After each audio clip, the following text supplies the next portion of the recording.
بسم اللہ الرحمن الرحیم۔ اپنے دل کو اللہ سے جوڑو، اور جس دن یہ دل اللہ سے جڑ جائے تو اللہ دنیا اور آخرت کی زندگی ہمارے لیے آسان کر دے گا۔ اس دنیا میں رہ کر آخرت کی تیاری کر لو، کیونکہ سب سے پہلی منزل قبر ہے، اور جو قبر کی منزل کو پار کر لے گا اور اس کے امتحانات کو، تو وہ باقی منزل کو بھی پار کر لے گا۔ اس دنیا کے پیچھے مت بھاگو، اس لیے کہ یہ دنیا مجھے اور آپ لوگوں کو فنا کر دے گی۔ اس دنیا کی حقیقت کیا ہے؟ اگر کسی کے پاس پیسہ ہے تو اس سے خیریت پوچھتے ہیں، اور اگر کسی کے پاس پیسہ نہ ہے تو کوئی نہیں پوچھتا۔ ہمارے اللہ کے ہاں اس دنیاوی چیزوں کی کوئی حیثیت نہیں، اور جو اللہ سے محبت کرتا ہے اللہ رب العزت اسے ہر چیز سے نوازتے ہیں۔ جو بھی کرو اللہ کے لیے کرو۔ ہماری زندگی بہت آسان ہوتی ہے، مگر دو چیزیں ہماری زندگی کو بہت مشکل بنا دیتی ہیں۔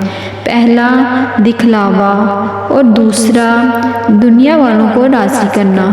اگر ہم کوئی عمل دنیا والوں کو دکھلانے کے لیے کریں گے تو اللہ رب العزت قیامت کے دن ہم سے فرمائے گا، اسی سے جا کر اپنی نیکیاں لے لو۔ اور جو شخص دنیا والوں کو راضی کرے گا اور اللہ کو ناراض کرے گا تو اللہ رب العزت اسے سخت عذاب میں مبتلا کر دے گا، اور اس سے ناراض بھی ہو جائیں گے۔ اللہ اور اس کے رسول صلی اللہ علیہ وسلم سے محبت کرو، اس لیے کہ جو اللہ سے محبت کرتا ہے اللہ بھی اس سے محبت کرتا ہے، اور جو اللہ سے محبت نہیں کرتا اللہ بھی اس سے محبت نہیں کرتا۔ اپنی زندگی کو حضرت محمد صلی اللہ علیہ وآلہ وسلم اور صحابہ کی زندگی کے مطابق گزارنے کی کوشش کرو۔ پریشانی تو سب کی زندگی میں آتی ہے، کیونکہ پریشانی کا نام ہی زندگی ہے۔ صحابہ نے بھی اپنی زندگی میں بہت ساری تکلیفیں اٹھائیں، کیونکہ جو شخص اللہ اور اس کے رسول صلی اللہ علیہ وسلم سے محبت کرتا ہے اللہ رب العزت اس کا امتحان بھی لیتے ہیں۔ جو شخص اس امتحان میں کامیاب ہو جاتا ہے اللہ رب العزت اس کے لیے راہیں کھول دیتے ہیں۔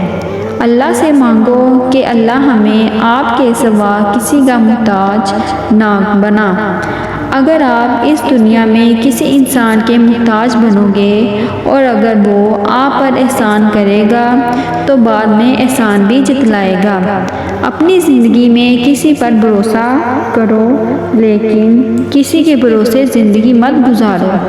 زندگی کے ہر موڑ پر سب آپ کا ساتھ چھوڑ دیں گے، بھلے وہ آپ کے رشتہ دار ہوں یا آپ کے دوست، بھلے ہمارے ساتھ دینے والا کوئی نہ ہو، لیکن ہمارے ساتھ وہ اللہ ہے جو ہر چیز کا مالک ہے، اور ہماری زندگی کے ہر سفر میں ہمارے ساتھ ہے۔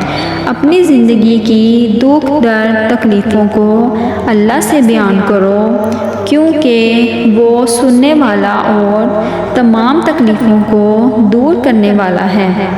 اگر دنیا والوں کے سامنے اپنی تکلیفوں کو بیان کرو گے تو یہ دنیا والے آپ کی تکلیفوں کا تماشا بنا دے گی۔